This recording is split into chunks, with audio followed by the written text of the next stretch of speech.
Let's. So, good morning, everyone. Glad to see you all here in this informative webinar on the Fortis Open Call 1. Today, we are talking about this call that is being relaunched. As you might know, that you will find information on the Fortis website. And so one thing that I wanted to first tell you about the session, that this will be recorded, and we will provide the information and the recording and the PPT after the session. Any questions that you might have about the webinar, not only the webinar, but about the webinar, and also about the call itself, you can post your questions in the question and answers tab. So we will try to reply it to all of them at the end of the session. So today we will have a look on the Fortis project very quickly, overlook on the Fortis project. Then we will go to the topic and technical details. And finally, we will dive into the guidelines and application process regarding this funding opportunity. After that, we have the Q&A session, and then we close. So today's speakers the session will be moderated by me, Daniel Silva. I'm from F6S, the open call manager of this call. And also we have here Dr. El Mohamed, from that it is a technical manager and the technical coordinator of the Fortis project from the Tampere University. So, without further ado, I will give the floor to Dr. Ale about that we will speak about the Fortis project. Go ahead. Thank you so much. Okay, thank you so much, Daniel. Okay, so we can start. Next slide, please. Yes, so just a small recap about Fortis project. It's an EU-funded project, and it is targeting the development and the integration of human-robot interaction solutions. Just to highlight some of the definitions we have here in the project, and following the EU Commission definitions. So when we talk about robotics, we are more talking about embodied AI. So in the project, we consider embodied AIs as a way how we implement or how we deploy AI, and it can be either using mobile robots or robotic arms, or mobile manipulation device, or some machinery that can be used for agriculture, and then it can be readapted and it can deploy or can host the Fortis solution. The main objectives of the project basically to develop, integrate, and provide human-centric solutions, as I discussed before. Also develop and provide flexible and agile multi-robot robotic-centric solution. So in this case, we also have the consideration of multi-robotic system and how these can be coordinated together, how we can work together with them, and how these robotic systems can also work and provide functionalities while surrounded by a human. Also in this project, we will for sure demonstrate our solution in different pilots. I guess we will have a slide for that. So can we have next slide, please? From technical point of view, the project will have three tangible expected outcomes, TEOs, and we have been grouping them into three groups. The first one is concerning the human. So in this bundle, there are different toolkits, and these toolkits are the human-centric data collection and annotation, the human behavioral cognition and activity recognition or perception, the contextual human robot information exchange, and then the adaptive human robot multi-modal communication. There are some descriptions about these, if I'm not mistaken, in the technical annex, but to go very fast to describe these. So for the human-centric data collection, basically it's all about collecting data of the human. And this data can be using wearable or non-wearable. The preferred method is the non-wearable for the convenience of the deployment later, but we understand also for developing solutions, wearable data can be very valuable. Then the other toolkit is about how we can perceive a human throughout doing normal activities from visual and non-visual sensing mechanisms. Also, we have the other toolkit about contextual human or the human-robot information exchange. Basically, this is the one that provides the reasoning about the human status, the human needs, the human um, responses. And then the fourth one is the adaptive human-robot multimodal communication. Basically, this is the one that focuses on how to communicate with the human both ways. If the human is the receiver or if the robot is the receiver. How we can understand what the human is saying with different modalities, can be visual, can be audio. The other or the second TEO, we have the robot centric toolkit. And in this one, we are also focusing on the robot side here. So we have different activities in this one. The first two, which is the robotic hardware and software, basically this is all in one bundle we can put it, and it's about how the robot can be hosting and running and collecting data to run Fortis solution. Then we have other two main activities or components or toolkits. One of them is about the human behavioral and intelligibility and adaptation.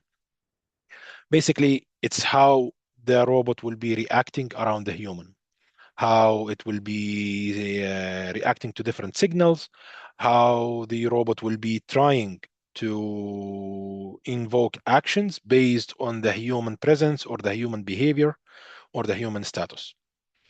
Then the other one is the dynamic and reconfigurable multi-robotic system. Basically, this is when we have more than one robot in the field, and then we need to coordinate the work between these robots. Um, People use the term swarm to this, but for us, we are more abstract on that. So basically, when you have more than one robot, how you coordinate them, how you collect data from them, how you perceive the data from different robots, from different situations, from different scenarios. This is the second. Then the third one is the trustworthy interaction. And in this one, basically, when we start putting the robot and the human together. And for that, we have different activities as well. The first one is the human robot digital twin. And basically, this is about building digital twins that focuses on human robot interaction. And the interaction here is the wide term or the broad term. It can be collaboration, it can be exchange of information, it can be coexistence. That means the robot and the human are in the same space, but they don't do task together. So there is no similar goal between the robot and the human.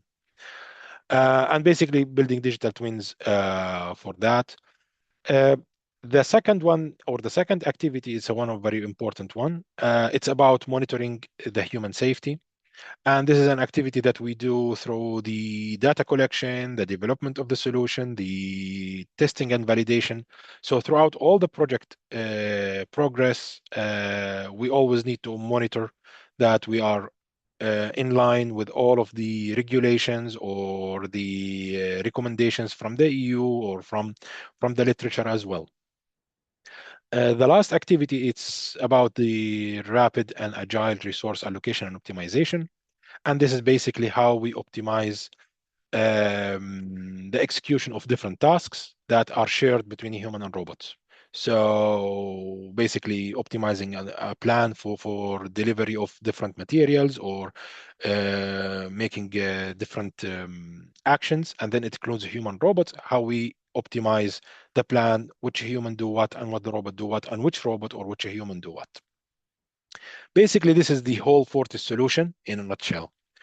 Next slide, please. For the pilots that we have in the project, we have 3 pilots that includes human. The first one is a construction sector, and this is a company called Garcia from Portugal. And basically, in this pilot, we have more than one challenge. And actually, it's one of the challenging sectors if we think about. First, it's unstructured environment, and it's a project based. So each time you have different environment. The majority of the field is unpaved, unprepared to have automation or automated machines. So for us to have automated machines on the field working with the human is big success by itself. Also, it's an outdoor activity. That means it is subjected to weather and uh, the surrounding environment, the noise, the light, the different activities, if there is rain, if there is no. So there are a lot of variables from the scene point of view that we need to consider.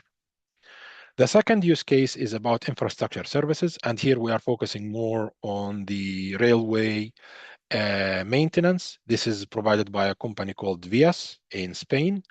And the idea here is again to include robotic system we're working with the human in the field to provide different functionality.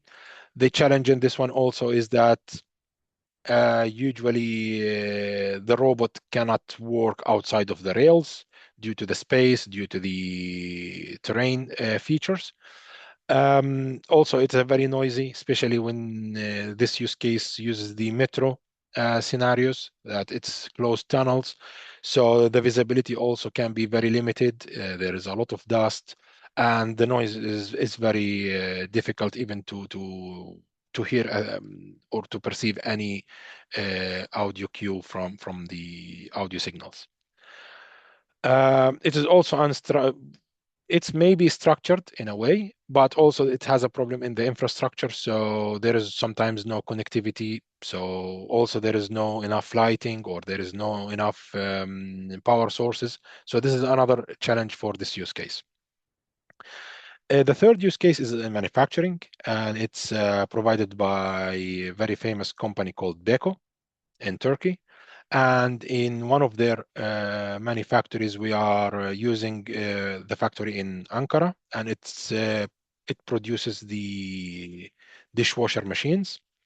This use case is different than the others, that it's an indoor, it's a structured environment, it's environment already hosting AGVs, automated AGVs that transfer materials.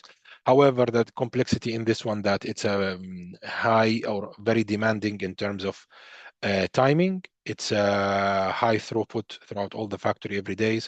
If I'm not mistaken, one of the KPIs was 1,600 product per day per shift. So you can just make the math for 3 shifts. The factory almost works 24 hours, 7 days a week. And they have a lot of different components to be delivered and different equipment needs to be delivered. It's still in some way structured, that it's paved, and the infrastructure is very well suited for robotics in general. There is a connectivity, lighting is okay. There is some noisy areas, so this is another challenge for us. But also there is a problem that the space shared with a lot of human workers, so there is a lot of interaction with the human in a very limited space. So this is the challenge, at least in this one, and these are the pilots. Next slide, please. Okay, so now we finished from project, let's say, introduction. I'm pretty sure there are more information that you can find in the web. And if you have any questions about the project ideas or the project information, feel free always to ask the question from the info emails that you find in the website. And now we can move to the technical specifications, basically what we are looking for in our calls. Next slide, please. So we divided our topics into 4. So the first topic is about the activity recognition. It goes without saying that working in an robotic environment, and then you need a human to work with the robot. One of the most important part is to perceive the human, perceive what the human is doing, and try to estimate or try to recognize what the human intention to do things. This allows you to have environment that improves the safety and improves the collaboration and cooperation between the human and robot. The second one is the long-term memory. And this is a very important aspect when we started actually working in this project. It was actually one of the requirements from the EU Commission. But it stands for basically how the robot can interact with the human and build models for the human, and then can revisit these after several hours or after several days of not interacting. So basically, like a human to human interaction, we build connections, we build information about each other. So how the robot can do that. And here we are thinking also how the robot can retain this information, how store it, how it can be updated, what information is important, what information is not. So this is a challenge that we would like also some support in. The third topic is about a human enhancing the robotic intelligibility.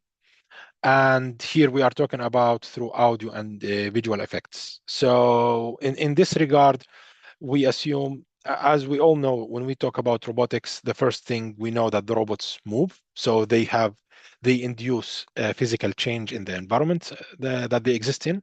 However, here we are talking about non-movable effects, mainly audio and visual. So how visually the robot can convey a message, or how using audio the robot can convey a message. And in the visual effects here, we are talking about more lighting that the robots have on board, or other kind of technologies. So we are interested to see if there are any other technologies that can be used here. The next one, this is the last one. Basically, this is a multimodality semantic segmentation and perception. And the aims for this is to develop methods that uses all possible sensing mechanisms that the robot have on board to build understanding or semantic understanding on the surrounding, and identifying and classifying objects, obstacles, human, and build kind of a knowledge map around these objects, and try to kind of perceive the linkage or the interrelations between these objects and the surrounding, and how these can affect the robot. Basically, these are the four topics. However, and Daniel, maybe later he will be presenting more kind of practical information. When you will apply, you need to specify the subtopic. So for some topics, at least for topic 1, 2, and 3, we will have subtopics, and then the application needs to be submitted to these subtopics. Topic 4 does not have subtopics, so you will directly just submit directly to topic 4. So for the subtopics, very fast. I don't know how much time I have, but for topic 1 is a human activity recognition using non-wearable sensors. So here we are talking about any technology that you can use without using wearable sensors, without sensing the human from either devices on the human, or tactile, or trackers that are on the human.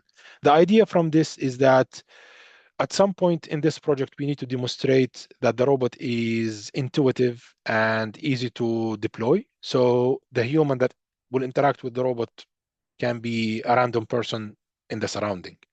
And this means that we would like to avoid any wearable data coming from the human. The next one is human activity recognition using wearable sensors. This one using wearable. And here we can talk about any sensing mechanism or any haptic feedback that can be used to understand the human the activity of the person that wearing these devices. Next slide, please. Then for topic 2, we have two subtopics. One of them is memory consolidation and forgetting mechanisms. And basically, this is the focusing on the process of stabilizing and integrating learned knowledge over time, ensuring that relevant information is retained while outdated or less useful data is forgotten. As you know, we are working with majority of the work that we do with mobile robots, or our AI or embedded AI is on mobile machines. And with this, we have limited space for storing data or for running complicated algorithms or costly algorithms that consumes a lot of processing. So for us, it's important that we try to optimize our storage for data, and one of them is going to be in the direction of the long-term memory that the robot needs to keep in mind, sort of speak, and then what are the information needs to be removed, what are the information as important to keep. Next slide, please. The other subtopic for the long-term memory is the lifelong and continual learning for personalized adaptation. This is a very also important aspect in the long-term memory. Basically is how the models that we are developing, the AI or the data-based models that we develop, how they will always keep updated, how efficient they are in the continual learning and the adaptation to the human information or to the information that comes um, after a certain amount of time. Next one, please.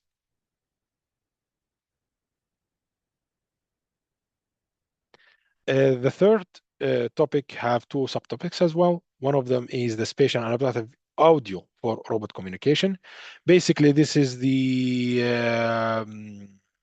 one that or the subtopic that focus only on the audio.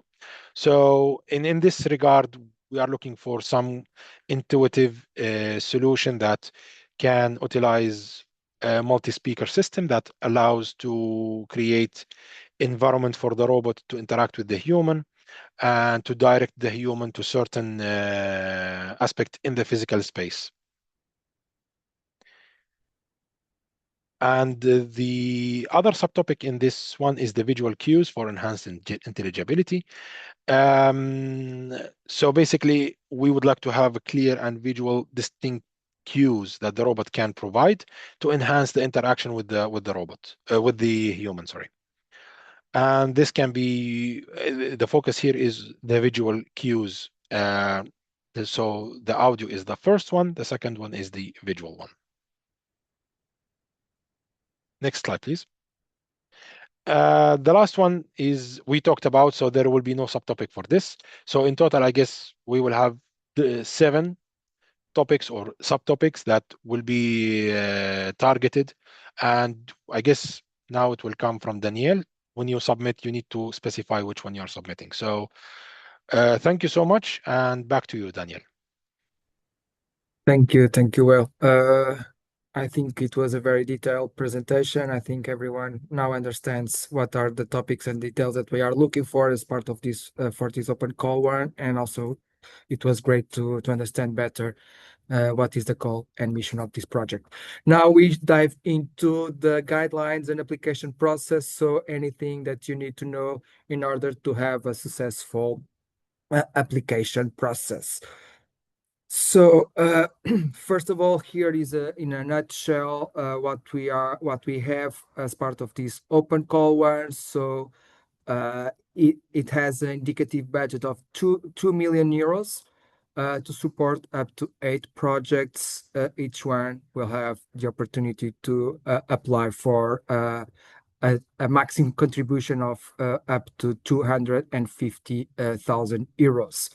Our objective of this call is to attract and engage system actors and innovators, such as universities, researchers, mid-caps, SMEs, and startups that are developed services that can benefit and speed up the uptake of the technology. The outcome of this open call will contribute to develop, integrate, and validate solutions in Fortis project, as been presented in the past few minutes. So.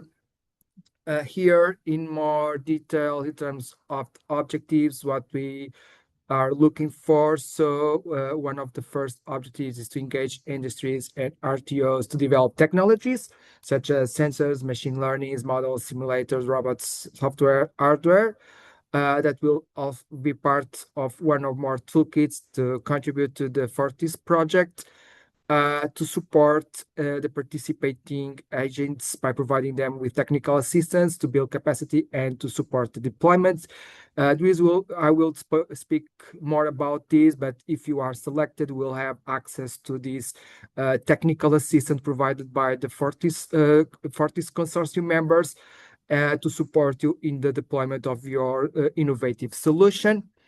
And also the winning projects will be engaging for demonstration of the innovative solutions for the project. So you will have access to our network, to our channels in order to promote the solutions that you are developing. So these are also a few objectives that we have, specific objectives we have regarding this open call. So in terms of timeline, in terms of what is the goal in terms of time frame. So as I said, as you know, this call was relaunched on the past 17th of November. It will be open for more than 60 days. You have until the 21st of January next year at 5 p.m. to submit Brussels time to submit your proposal. After that, the application form will be closed, and it will not longer be able to. You will not be longer be able to submit your proposal. On many projects, we are targeting 8 projects. Up to 250K of maximum contribution per project. The evaluation and contracting stage will take place during January, March, and if everything goes according to the plan, on the 1st of April, you are onboarded in this FORTIS program for 10 months to deploy your solution. So it will be a 10-month program. Call for proposals. So as El mentioned, you have to select one of the subtopics or topics that you are trying to solve as part of your innovative solution that you are submitting. This needs to be indicated in both in the application form and also in the proposal template.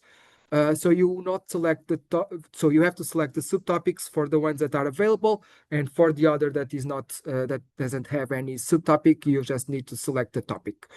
In terms of TRL, we are looking for solutions up to TRL 6. So in order to make available and makes the support to uptake your innovative solution under this technology readiness level. In terms of eligibility, this is a very important part just to understand if you are eligible to participate in the call. So in terms of applicants, we are looking for mid-caps and small and medium enterprises, including startups, of course, and also research and technology organization and universities. Consortium of 2 to 3 entities from at least 2 different eligible countries. That means that the minimum size of the consortia should be 2 partners from 2 different eligible countries. The maximum 3 partners. 1 SME must be part of the consortium. Those are the most important aspects of these eligible applicants. In terms of sectors, so we see here a lot of sectors that we are looking that we believe are linked to the goals of objectives of this call. So you just need to go through them and select and make sure that you are working on one of these sectors of activity. And now eligible countries. So this was one thing that was not so clear in the first round. So we had to make sure that everyone understands what are the countries eligible to participate in this call. And so here you see the information. So the eligible applicants must be established in member states and of the European Union countries, overseas countries and territories linked to the member states, and also all associated countries, which at the time of signature of the Fortis grant agreement, so we signed the grant agreement on in November 2023, had already signed a Horizon Europe Association agreement with legal that were legal at that time. So for your reference, we are using the document, the list of participants countries from this version 2.7 eligible at the time of the September 15th. 2023, sorry, there's a mistake there, is 2023. I will correct this in the final version of this PPT. So that means that any country that wasn't part or hasn't signed it or haven't signed it Horizon Agreement Association producing legal effects at this time, such as, for instance, United Kingdom and Switzerland, are not eligible to participate in this open call. So I think now it's clear in terms of eligibility. You can access to the list of participants version 2.7, and you will have access to the full list of eligible countries to this funding opportunity. Note that entities that are associated with Fortis consortium partners are not eligible. So this is something that is equal to and maintains the same as the first round. In terms of financial eligibility, so we have, as I said, a maximum contribution per project of 250K. That must cover project costs, including indirect costs. Each applicant or each single beneficiary can only apply for a maximum contribution of 200K. This is very important. So no single entity can request more than 200K. In terms of payments, they will be done in 3 installments following a lump sum mechanism. So we have a sprint one where 30% of the maximum contribution per project will be paid. The second sprint will represent 40% of the maximum contribution. And finally, we have the sprint 3 with 30%. I will go through these sprints timelines next, but just to make sure that you understand the percentage that will be paid according to each sprint. So another important eligibility criteria on the financial aspect is the non-industry partners cannot exceed 30% of the total project costs. So the total project costs might be different from the maximum contribution per project. And also the funding rate. So funding rate, this is also very specific and you must be aware of this. So up to 100% of the total costs for non-profit organizations and 70% for SMEs and profit organizations. So we have to apply this funding rate. It is very easy to calculate, but in any case, in the proposal template, we'll find a table dedicated to this part where you have to calculate the funding rate to indicate the funding rate per beneficiary and then calculate the maximum contribution per beneficiary and total for the project. Other requirements, very natural, so English only. The proposal must be original, research and ideas. It's based on work that has not been developed and offered as a commercial product or solution. The entities cannot be under liquidation or is not an enterprise under difficulty according to the European Commission regulation. And also the participant organization should not have any issues with bankruptcy procedures, fraudulent behaviors, and so on.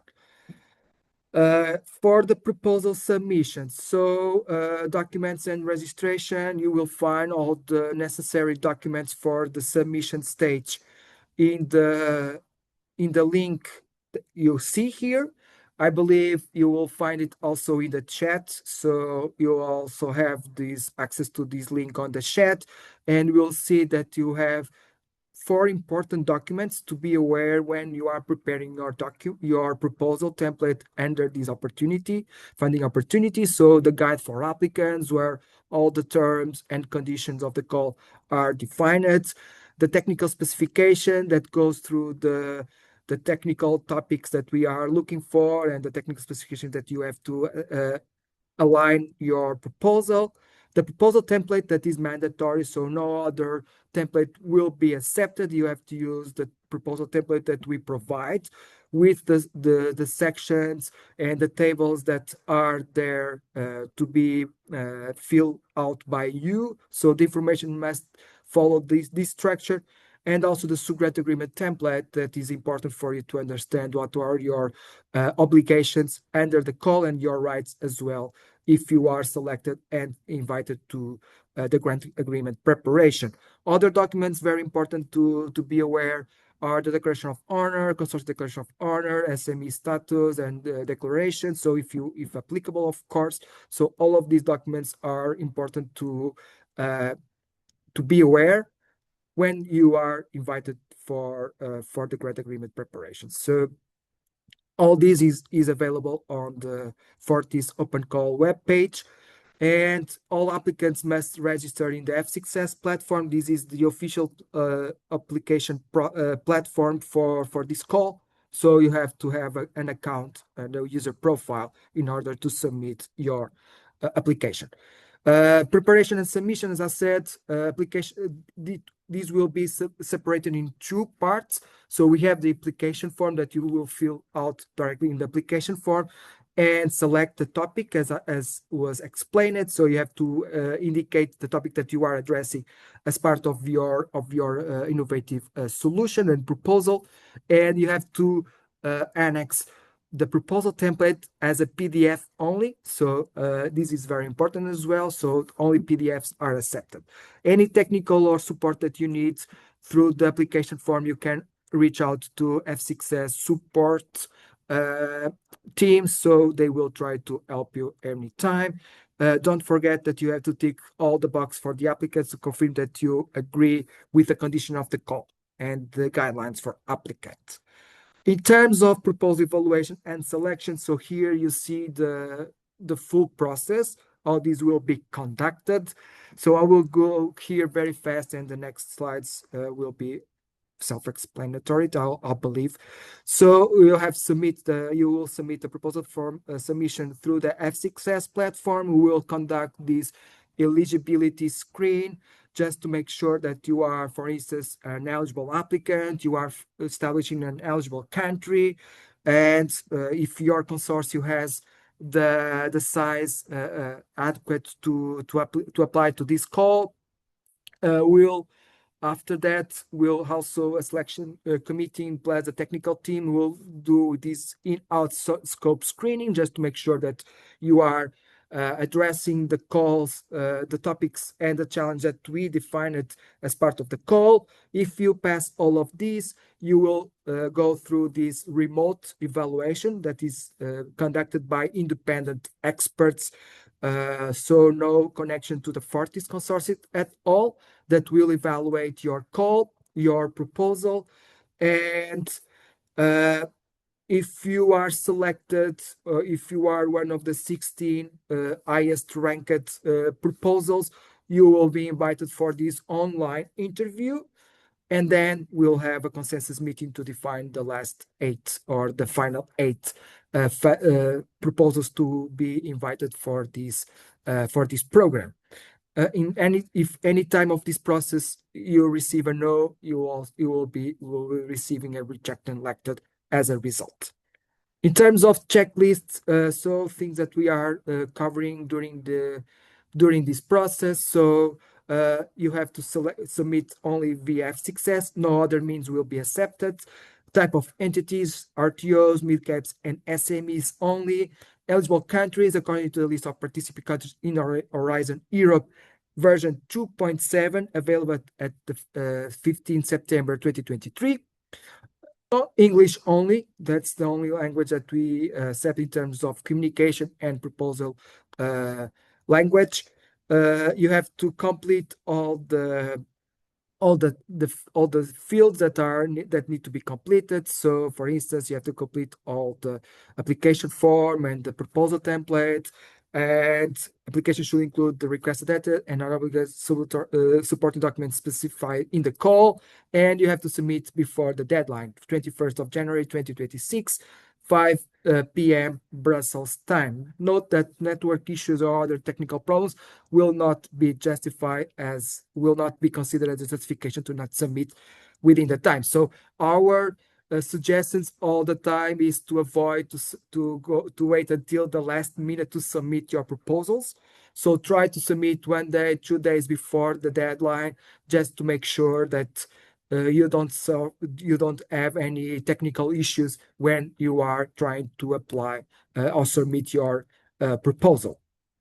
In terms of eligibility checks results, so if you move forward, if you pass all the eligibility check, you move forward to the remote evaluation. If you fail in one of the eligibility requirements, you will go to the rejection list and will receive a rejection letter explaining why your application has been rejected. So in terms of in out of scope, so as I said, we are going through the guideline for applicants, the guide for applicants, and see if your proposal is aligned with FORTIS requirements and challenge. So if you pass, you go through the remote evaluation, as I said. If you fail, you receive a rejection elected. In terms of remote evaluation, so as I said, this will be conducted by independent experts or contracted specifically for this particular part of the process. So we will assign 2 evaluators at least per proposal that will evaluate according to the evaluation criteria, score your applications. So these are some of the expertise of the experts that we are contracting and selecting to be part of this. And sorry, so these are the evaluation criteria that will be used by the experts. So we are evaluating 3 specific criteria. So excellence and innovation, problem description, ambition, topics and challenge, FORTIS toolkits. It will represent 40% of the final score. Impact, solution development, exploitation, economic, environment, and social impact. It has a weight of 20% of the final score. And finally, we have the implementation. So the work plan, the capacity of the team, and also the entities, how you distribute and allocate the budget. So all of these things are considered under this implementation criterion. So it weights 40% of the final score. The score will be from 1 to 5. In terms of tie breaks, if any happens, so priority will be given to the proposals that receive highest score in the excellence and innovation, then implementation, and third, impact. There is a minimum threshold that you have to have in order to be considered to be selected, so to be invited to be part of this FORTIS program. So we have a 3 out of 5 per criterion and 9 out of 15 overall score. So each evaluator will record their evaluation assessment of each proposal using an individual evaluation report, and then a single evaluation summary report will be prepared by the evaluation panel, representing opinions and scores from the from this individual assessment. And all eligible applications will receive this evaluation summary report together with the letter, rejection or invitation letter. In terms of online, so if you are one of the 16 highest ranked applications, you will be invited for this interview. This is the second step. So it will be online Zoom meeting, camera on. So everyone that is participating has to be the camera on.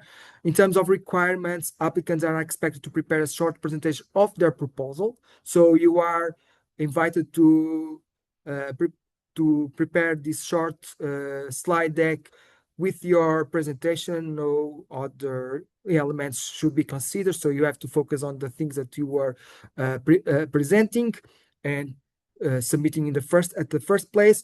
So what will be covered. So receive insights on the proposal fit for the scope and objectives, quality and excellent, quality of the work plan, and applicants' expertise. So in terms of criteria will be the same. Interview will last for 40 minutes, 20-minute presentation plus 20 minutes of questions, and this will happen in February, but more indicative dates will be shared during the process. Final selection. So we will have a final consensus and ranking. Up to 8 proposals will be invited for funding, and evaluation summary report are sent to each eligible application. So in terms of appeal, you have 3 working days after receiving a rejection letter to inform the proposal of as non-eligible or non-accepted to submit your regrets. In terms of project negotiation and onboarding, so if you are selected, this is the process that we are following. So you are invited on the final days of February.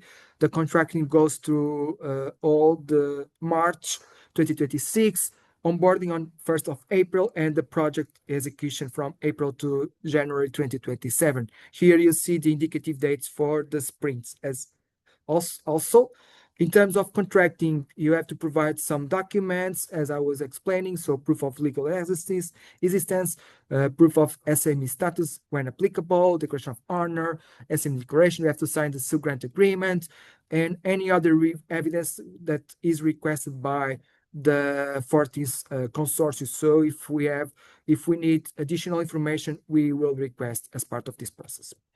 In terms of onboarding, so we'll have a kickoff sessions that will represent off-day online events where mentors will be assigned. We will explain the review process and also how the program will flow during these 10 months. In terms of project execution, we have 10 months, as I said, 3 sprints. The first sprint with a duration of 3 months, the second with a duration of 4 months, and the final with 3 months. In each end of each sprint, you have to submit this progress report that is mandatory, and we will pay as fixed lump sum, so 30% of the maximum contribution in the first, 40% in the second, and last 30% as a payment balance at the final one. So 3 installments, we will cover a lot of things during this review process and progress report. So here you see, so each stage ends with the submission of this progress, and also an online review may be required. A published summary of the results obtained at this stage. In terms of resource, what we provide to you as part of the process. So we have 3 main pillars, let's say like that. So we have the monitoring, the mentorship, and additional assistance. So the monitoring will be conducted by F6S. We'll all the progress of the technical progress of this process. The mentorship will be the mentors, assigned mentors from the FORTIS consortium that will be assigned to each team in order to give you technical assistance, and also additional assistance by partners of the FORTIS consortium. Here you have more details about each process. I will not go through this at all at this moment, but just to make sure that you understand what are the resources that will be provided in terms of financial support. So in terms of payments, FORTIS is a results-driven project and call this FORTIS funding. So we will provide as the payments in a lump sum mechanism that says that if you submit everything and you achieve the results as planned, you will receive the payment, and we will release the payment as well. Funding is associated with full achievement of relevant deliverables, KPIs, contract progress, not the actuals costs. So we are not collecting any financial evidence as part of this process, and we will pay in 3 installments. In terms of audits, those can happen. So the beneficiary shall keep all project deliverables and the originals of all documents related to the subgrant agreement. So this is very important. What will be granted grant to fund, right? So personal costs, of course, any activities that needs that are supporting the development of tools for this topics, software, hardware, others, investment in software and hardware. But in this case, be aware that only depreciation costs are eligible. Any travel costs that you might need to participate or to develop your solutions, dissemination communication activities, exploitation and impact assessment related activities, and subcontracting of non-key domain expert is allowed, but it must be justified. Where to start? So, as I said, we have this open call page. You go there and you'll find all the information, all the related documents that are important for you. And in terms of application process, this is the link to directly to it. So you here see a picture of the first part of the application process is a very intuitive form, so it's very easy to fill out. But in any case, if you have any question, you can always reach out to us. So this is the open call email address. So any question that you might have, you can go and submit a question to us directly, but I will always suggest you first, before sending questions, to first go through the guideline for applicants, watch these webinars, and also the frequent asked questions tab in the website, because your answer probably will be available there. So now we have 10 minutes for this Q&A session. We will try to answer all your questions during this session. If for some reason we are not able to do so, so far we have 10 questions. Let's see how it goes. We will write down your questions, and we will try to provide an answer through this frequent ask questions tab in our open call website. So there we will try to answer and provide you the official answer from the FORTIS consortium. But let's go and try to answer. So first question that I see here, are countries like Switzerland eligible now that this grant has been restarted? So I think this question has been already answered as part of this explanation. So as take into consideration the list of participant countries of the Horizon Europe version 2.7, Switzerland is not considered an eligible participant in that list. So for this call is not considered eligible to submit your applications. Okay, second questions. Because of the relaunch, which is an exotic event, okay, the following question has arisen in our team. Is it worth it to invest effort if there were already winners of the last call that are frontline runners and probably will win? How would you answer to that reasoning? Okay, so I have to be honest, no winners were selected as part of the first round. So we conducted the evaluation. We provided the evaluation summary report to all eligible applications, but no winners or no kind of expected proposals were indicated to be selected. So I think this is not a question. So I think everyone that has the goal to participate should apply, since for two reasons. First of all, we didn't have any kind of front runners. Second, new experts will be involved in this call. New experts will evaluate calls or proposals that will be resubmitted. So at the end, the highest score, the ranked score at applications could be different, the list of 16. So nothing is guaranteed at this moment. What we have to advise you, everyone, is to make sure that if you are resubmitting or you are applying for the first time to this call, you have to follow the guidelines. You have to answer the challenge, the topics that we selected, and you have to be very careful in the way that you fill out the information on the proposal template. So there are a few changes in there. So make sure that you answer all these questions that are very important. So there are no frontline runners at this moment. Okay, third question. Can we propose our own pilot site or does it has to be one from the presentation? Maybe Yeah. you can answer this one. Okay, great. So, first of all, I will try to answer this. And please, if you would like to have more kind of official answer, send the email as you see it in front of you. That's the email that you will get your answers accurately. For this one, the plan was not to use data from the pilots at this stage due to the fact that our pilots are still developing their own tools and the data might not be available. So there are no promises that pilots will provide data. However, there might be some support during the project's execution. So to answer your question, no, it's better if you, in your application, provide your own pilot just to be safe so you don't rely on the pilots that you have in the project.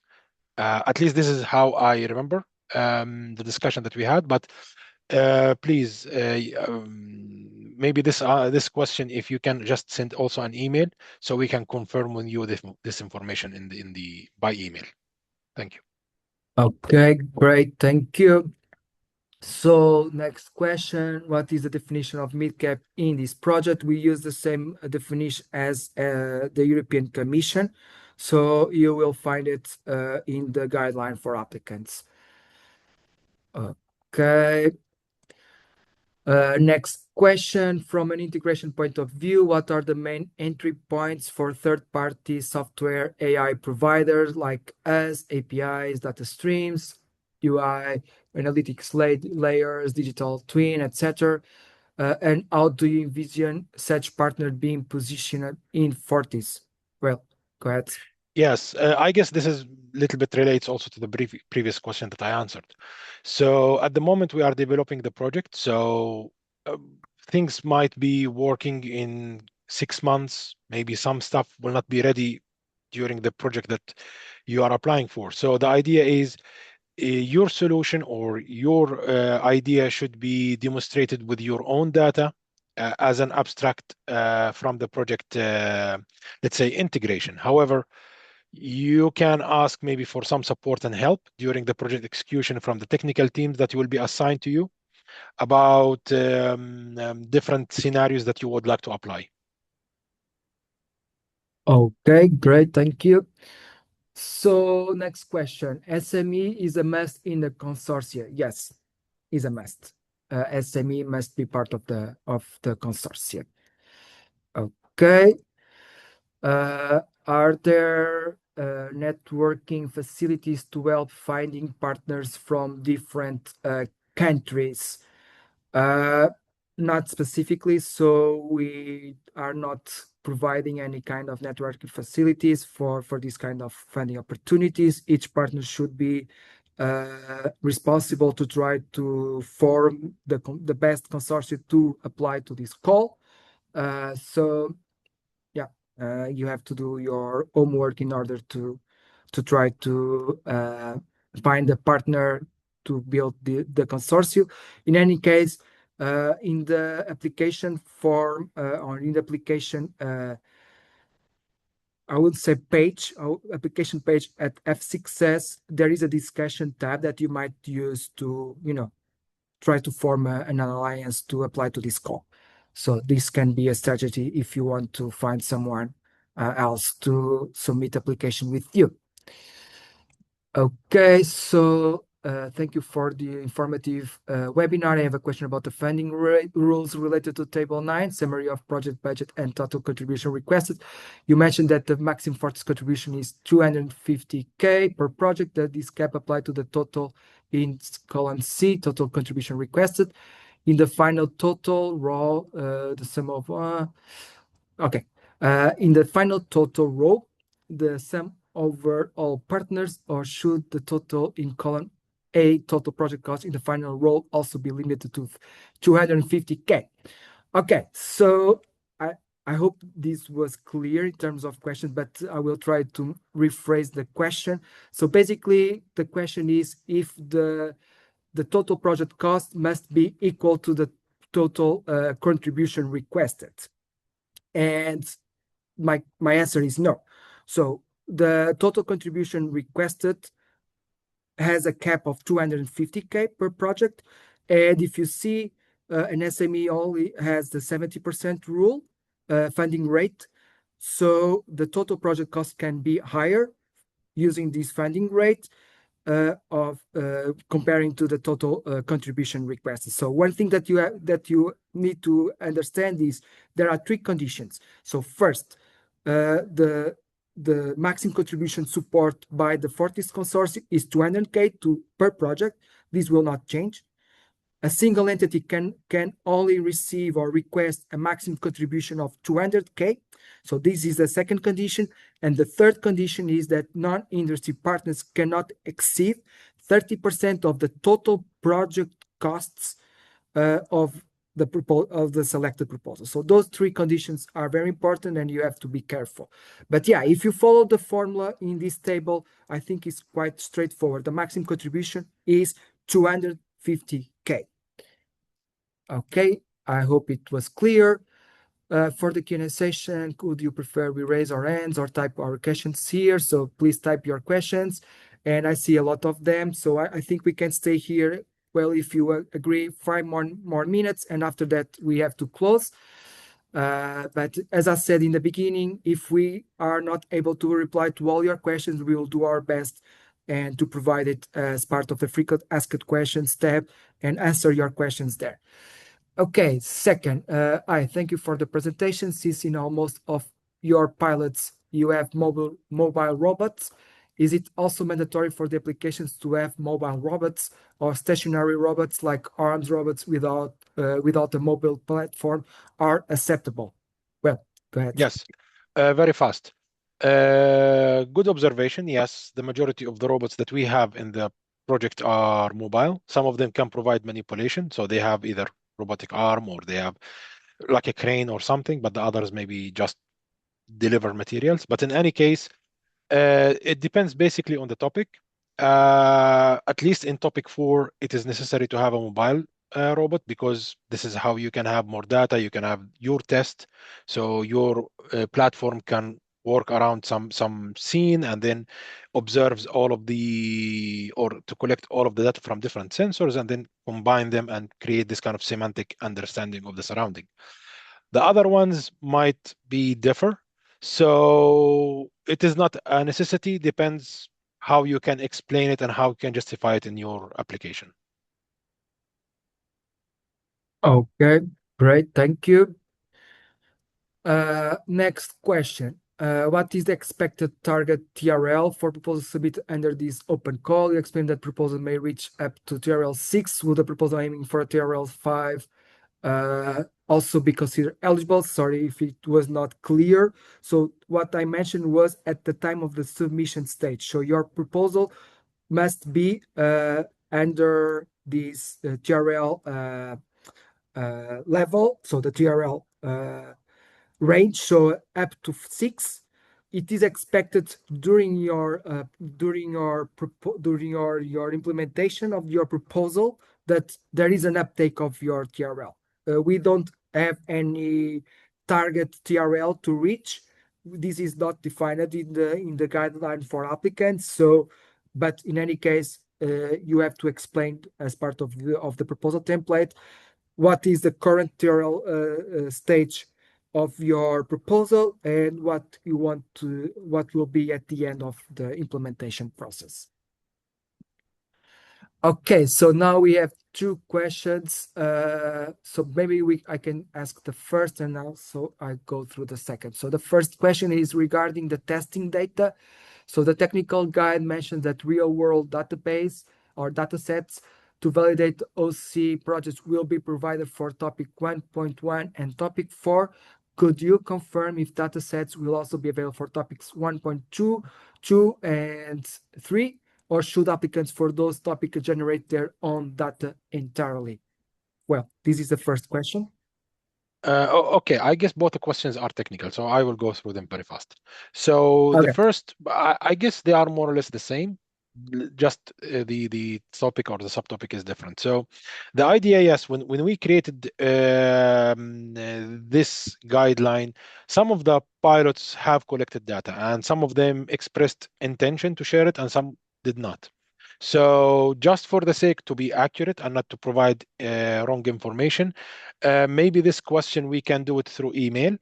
And Daniel, if we can also put this in the website, like as one of the frequently asked questions about the data Okay. in general and the pilots, so we can inform all the participants the same information. We can maybe just mark this question, and then Elena, Okay. if you can just send an email to this about these questions, then we can answer through email. Okay. Yeah, I agree. I believe most of these questions will be included in the updated frequently asked questions tab. Okay, great. Thank you. So second question, or the next question is, can you explain how the pilot project is related to the call? I don't know, well, if you need more information to understand it. Sorry, can you explain how the pilot Pilot project is project? related to the call. Uh, Maybe more information is required to answer yeah, this and question. I don't want to answer this to start getting or giving ideas of to doing things. So please, if you have elaboration on this question, send an email to us, please. Okay, great. Thank you. So next question is about, okay, as an earlier applicant, we would greatly appreciate any clarification regarding the rationale behind the relaunch of the call, as this would help us better understand the context and align our presentation accordingly.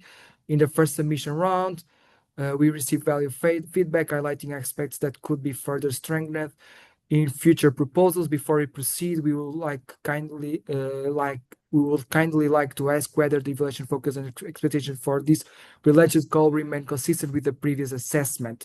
So two things that you need to understand. First of all, the relaunch was basically to make clear on eligibility of the countries of the applicants established in countries. So that was the main reason why we have to relaunch the call. And I think this is very understandable if you go to the note that we launched at the time that we informed everyone of the relaunch. The second one is like a new set of experts will be assigned to resubmitted applications. So one thing that you might be aware is that the scores may be different. The results may be different from the first call. The third point that I want to also add here is that there are small change on the proposal template that you must be aware. So please go through this new proposal template, updated template, and make sure that you reply to all the questions and also to all the tables and information that is required there. So I hope it helps. So does at least one SME have to participate? Could it be two non-profit research organizations? No, an SME is a mandatory a part of the call, so an SME must be part of the consortium. Okay. Thank you. We'll be glad to meet with potential partners if you are interested. Okay, this is another thing. No need. So are the proposal project sectors limited to building, construction, manufacturing, and infrastructure? Well, No. okay, very simple answer. Thank you so much. We are currently working on the human-computer interaction project focusing on AI-driven interface and operator support tools. How could such a project be meaningful, fully integrated into FORTIS as a standalone pilot, a model inside your tool chain, or an add-on UX analytics layer on top of your stack? Well,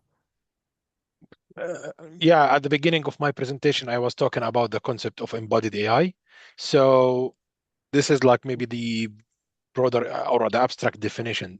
Robots or robots with intelligibility, like AI embedded with their planning and perception and control, they become embedded AI in robotics or in movable, let's say, bodies. But I guess for human computer interaction, if it fits one of the topics, yeah, you can try. So I don't know if this is a question or more kind of like to give you okay to submit or not. But the idea, yeah, if you can develop a solution that can be competitive for one of these topics, then it's okay. Okay, great.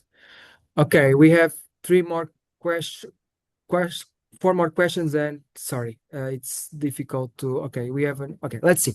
Will you share the recording of this video? Yes, it will be shared through Fortis channels. Do you expect detailed integration with Fortis tech stack? What is the integration interface of robot IoT platform? Will we integrate the solution there? Well, Okay. We are using ROS, and this is mentioned in some of the topics in specific that ROS is the preferred. But from integration point of view, this is something I guess will require that you provide your own data, your own pilot, and during the testing might be a phase if you can provide feasible demonstrations that during your project that we can integrate. This might happen. However, it is not something we will, I guess, judge at this point. However, uh, I might need to check this with the other team or the technical team working in the project. So if the person who asked this question, if you can just send an email with this question again, so we can answer you on the email about this. okay, great. Okay, so we'll go for three more questions very quickly, and after that we have to end. Sorry, we are already over time here. I hope you understand. As I said, we will make sure that these questions are all answered and available on the frequent asked question tab on Fortis website. So the next question is, will the new expert have access to the old reviews? No. So this will be a new entire set of evaluations, so no access to the old reviews. Uh, Cobot robots, I don't know. I'm probably con robots. Sorry, well, I don't know if this is an error I or if guess it is a term, a technical term. Uh, I guess this question is maybe not meant for our discussion here, but noise environment are accurate for Fortis. can robots, I believe, in noisy environments are okay. Cobot robots, maybe this is cobot robots in noise environments are accurate for for Fortis. Yeah, I think this is Uh, the question. I wouldn't maybe answer this. Just read the topics maybe and then try to feel if it fits, then it fits and then you can apply. So Okay. So we have here more information on the other question that was not so perceivable. So uh, okay, could you please clarify multiple application involving the same research entity will desk reject regardless the topics and the specific research involving the project team? For example, I work at the National Research Council of Italy that is seen as a unique partner at your level, but several institutes and researchers could apply to the OC different proposals. Okay, this is not a follow-up. Okay, so yeah, uh, multiple submissions from non-industrial partners is possible if from different research units and target different topics.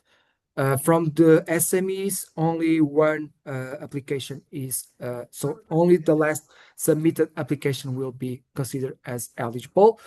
And yeah, that's it. So I will end here. We have more questions. We are collecting them, and we will make sure that we will answer them through our frequent asked question tab. Please don't forget to rewatch if you have any question or if you want to understand better the call. So you can always rewatch this recording. You can read the slide deck. We will make sure that it will be available to you as well. You can always reach out to this email address of the open call. And fourth, you can also go to the frequent asked questions tab page and see also some of the questions that we answered, and probably will find there the answer that you need for your particular question. Finally, before we end the session, I just want to inform you that we will have a Q&A session in January. So if I'm not mistaken, on 8th of January at 11 a.m., we'll have a Q&A webinar only mainly for questions. So if you have any questions, you can always connect at that time, and we will try to answer most of your questions in preparation for your submission.